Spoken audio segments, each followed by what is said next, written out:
Hello, my name is Leah. Today I'm here to share with you my recent reads, and by recent reads, I mean the books that I've read in the past, 6 months. I like to say that I'm a reader mainly because that was one of my defining characteristics as a child, and now that I'm not reading nearly as much as I used to, who am I? The first book I'm going to talk about today is Cersei by Madeline Miller. This is by no means a new book at all. It's been around for a while. I bought this around the time that it had just come out and was being super hyped. It was in all those book of the month ads, and while I did not get book of the month, I did get this book. And then it sat on my shelf unread, along with the many other TBR books that I have bought and not read because, like I said, apparently I don't read anything anymore. I'm a sucker for Greek mythology because, like all of us, I read Percy Jackson growing up. When we read the Odyssey my freshman year of high school, I was like, I know these things. I am an expert. Although whenever some of the stories happened, I was like, that's not how that character is. As if that wasn't the source material. Anyways, this book was great. So obviously, as the title suggests, this follows Cersei, who is a child of one of the gods, can't remember his name, but basically her and her two other siblings have these strange powers. So they're labeled as witches. It gets them essentially banned from the godly realm that the rest of their family lives. However, Cersei was exiled to an island where she is forced to live alone. She has some servants every now and then, but she basically is just exiled. One could say she was quarantined. And then throughout the story, there's not really a particular guiding narrative, if that makes sense. There's not some big epic quest. There's not a particular action that is happening throughout or one particular goal that is happening throughout. We kind of see different phases of her time in exile and different people she encounters and how those relationships kind of build on getting her to where she is at the end. Because of that, this was a very character-centric novel, which I thought was so much fun reading within the Greek mythology realm, because I feel like with fantasy, there's definitely an emphasis on plot and setting because it lends itself to the adventure story, you know what I mean? But this was definitely a character novel, which I really enjoyed. I absolutely fell in love with Cersei. I understood all of her motivations. She was very compelling, and the end made me cry. So the whole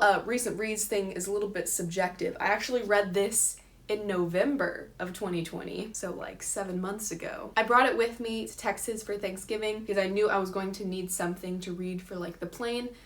Didn't end up reading this on the plane, but what I did end up doing is ignoring my husband and all of my family and just sitting here reading this most of Thanksgiving Day. It's I don't pick up a book for weeks upon weeks and then I just suddenly am okay, this is all I'm doing for the next 48 hours. Anyways, I had such a good time reading this. I feel like this is definitely something that I'm going to pick up again at some point. So I'm really glad that the hype was worth it. Madeline Miller's first book was A Song of Achilles, and I have not read that one. However, I fell in love with her writing style. I thought she did a great job with this one, and so I would definitely be interested to pick it up at some point. The next book I read, I won't talk about for very long because I have actually talked about this one in a video before, and that is On Writing and World Building by Timothy Hickson. This is a writing book. Wow, who would have thought? I really enjoyed this one. It kind of binds up a lot of the topics that he talks about on his YouTube channel, Hello Future Me. I find his videos and this book were really helpful for wrapping my head around why certain world building things work within writing fantasy. All of his examples are geared towards mostly fantasy and sci-fi examples. I found this very helpful because it's such a broad topic, and I feel like my world building is the weakest part of my writing, so I'm trying to get better, you know? That's what we're trying to do with this. Anyways, I thought it was really good. Very helpful. Yes, I talk about it a little bit more in depth in my rating 5 writing books video. So if you want some more details, go check that one out. The next book I read is a 2020 book. This is the first book that I finished in 2020. I can't remember exactly when I finished it. I think it was in January, maybe February, but that is clearly The Invisible Life of Addie Leroux. I knew there was a lot of hype around this book, so I tried not to get my hopes up too much. I usually try to avoid overhyped books because sometimes they're just disappointing, but I'm learning when to distinguish hype because of marketing versus hype because of people genuinely loving the book. But even then, you still want to set your expectations accordingly because not everyone has the same taste. Thankfully though, I absolutely loved reading The Invisible Life of Addie Leroux. It's probably my favorite book of the year so far. V.E. Schwab just has like, I just love her writing style. It did take a bit to get into, not because it was boring, it's just a little bit slower pace, and that's just the nature of slower paced books, is it takes a bit to like really get engaged. But once I was like, I don't know, like a third, a quarter of the way through, I just flew through the rest. I couldn't put it down. This is another great character book. I really enjoyed some of the themes that it explores about like what it means to exist and what makes life worth living, and just the idea of leaving an impact and a legacy. This is another like super popular one, so I'm sure everyone's heard the synopsis by now, but it's basically about this girl named Addie who grew up in like 1700s France. She is set to marry a man but makes a deal with the darkness, essentially the devil, to trade being known for immortality. So she cannot die, but as soon as she stops talking to someone, they forget that she exists. That obviously lends itself to a very lonely existence, but I absolutely loved Addie's spirit and her fight. Even when she was at her absolute worst, she still had this like fire that kept her going, and this just like stubborn refusal to give in to the world. If she wasn't so much of a fighter, you know, the book would be very different. That slow pace would be a hindrance to the book, but because of Addie, the slow pace just really helps you feel how she feels in the moment. Anyways, this is a great book. If you haven't read it, you definitely should. I feel like this is another one that at some point in the future I'm going to want to pick up again. The next two books, I can't actually remember what order I finished them in because time has lost all meaning, and I recorded with my phone, so I can't check my Goodreads. But first I will talk about An Ember in the Ashes by Sabaa Tahir. Obviously another very hyped book. The series in general, like everyone on BookTube has such great things to say about it, and so I've been wanting to pick it up for a while. I did really enjoy it, especially once I got like halfway through. I flew through the rest of the book. We jump straight into the action. Like the inciting incident happens immediately, essentially, which is definitely an asset for this. It doesn't waste time doing stuff that doesn't matter, but I personally just felt very disoriented when we jumped straight into it. I felt like I didn't really know Layla, the main character, super well yet, and I wasn't entirely sure why she was making some of the decisions that she made, because she's supposed to be like this meek, scared, kind of passive character, but then obviously is forced into a whole situation. But then she very quickly is making decisions that put her life at risk, which I'd never really saw her be that like scared, passive character, because we're just immediately jumping into her willing to risk it all. I only was really told that she was that way, and then it never really was demonstrated at the beginning. I feel like I'm not making sense. It's not a bad thing. I'm just trying to explain why it took me a second to get into the book. Now that I'm into it though, I'm into it. I'm sold. I'm very excited to start the next book in the series. Essentially, An Ember in the Ashes is a Roman-inspired fantasy. We have these different factions of people, specifically the marshals and the scholars. I don't know what the rest of the series gets into, but those are the two groups that this book mainly focuses on. The marshals are a very militaristic group, and they have essentially conquered most of the continent, and then the scholars used to be a nation that prized intelligence and ingenuity, but have been turned into the slave class, essentially, of this new regime. It's a dual POV, so we also follow Elias, who is a member of the martial class. He's actually an elite warrior. Elias and Layla's paths just kind of collide, and stuff happens. Have I been saying Layla? There's no L in her name. Well, besides the first one. It's L-A-I-A. I think it's like Leah. Leah, not Layla.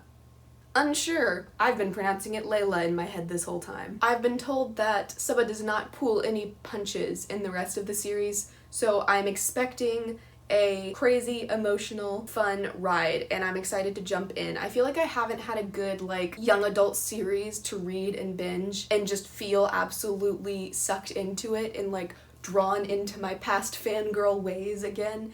And so I feel like this has the potential to do that for me. I'm excited to read the second book. The next book, again, unsure if I finished it before or after An Ember in the Ashes, but it's Big Magic by Elizabeth Gilbert. I saw this book recommended on Kate Bookdate's channel So yes, she said she rereads this book like pretty much once a year, and I can see why. It was definitely a fun read and I enjoyed it very much. This is a book basically talking about the idea of living a creative life, not specific for writers, but Elizabeth Gilbert is a writer, so a lot of her personal examples definitely relate to a writer. Clearly. She has a very unique way of thinking about creativity, and I think that I definitely enjoyed reading about it and learning about this like way of thinking about it. I agree with her on a lot of things because I'm definitely a person who does not believe you should wait for inspiration to write, unless of course you're just writing for fun, in which case do whatever the heck you want. But if you're writing with any intention for other people to read it, you need to just write. And writing every day doesn't necessarily work for everybody, but waiting for inspiration is detrimental because inspiration comes so rarely. Books are written in the times where you're not feeling inspired. Anyways, I enjoyed reading this book. Even if some of the stuff she said isn't exactly how I think about my creative process, I always enjoy hearing other people discuss creativity, their process, how they do stuff, because there's always something to learn, and regardless, it's always very inspiring to me. I feel like this is the kind of book that I'm going to pick up whenever I'm in need of just a little motivation boost, a little dose of inspiration. It's not really a how-to book, but it's definitely like one of those like inspirational, motivational types of things. I really enjoyed it.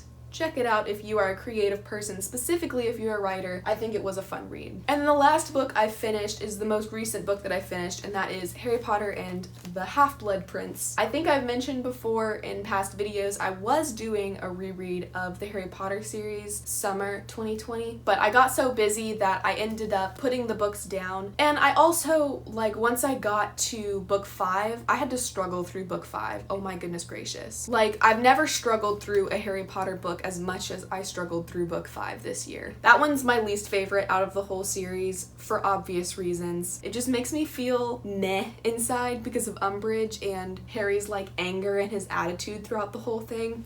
So while I enjoy it as part of the overarching story, I just was not in the mood for teen angst. Well, that kind of teen angst anyways. This has a different kind of teen angst, and I very much enjoyed this type. I think the 6th one is probably my favorite book of the series, between this one and the 7th. So this was very fun to read. I ended up picking it up just because I wasn't really sure what to read after An Ember in the Ashes and Big Magic. And I also was kind of having a little rough patch a few weeks back and decided I needed a comfort book to help me feel better. And Harry Potter is definitely a comfort read for me, no matter which of the books it is. I don't think there's much that needs to be said about Harry Potter. It's Harry Potter. So those are my recent reads. I need to pick up the pace if I'm gonna reach my Goodreads goal for the end of the year. I think I'm supposed to have 10 books read by now, and in 2020, I have 4, so that's great. I have been reading a lot more recently though, because I've started making it a habit to wake up and read in the mornings before I start writing, and that actually has helped me inspiration-wise and also just be a little bit more intentional with my reading. Before I was trying to read for like half an hour to an hour before bed, but there were a lot of days where I just didn't feel like doing that because by the end of the day I was tired and I did not want to open a book and turn my brain on. So yes, the mornings work very well. And now that it's nice outside, it's so fun to just go sit in my courtyard outside my apartment and just have a little cup of tea, little book. Let me know if you have read any of these books, how you liked them. I know Elinka, is that how you say your name? I'm so sorry. I'm gonna have some fun chatting about An Ember in the Ashes with you once I've finished the series, so I got you. I'm gonna keep reading, I promise. Let me know anything that you are reading and enjoying right now, any recommendations you have. But that is all I have for today. Thank you so much for watching, and I will see you again soon. Bye.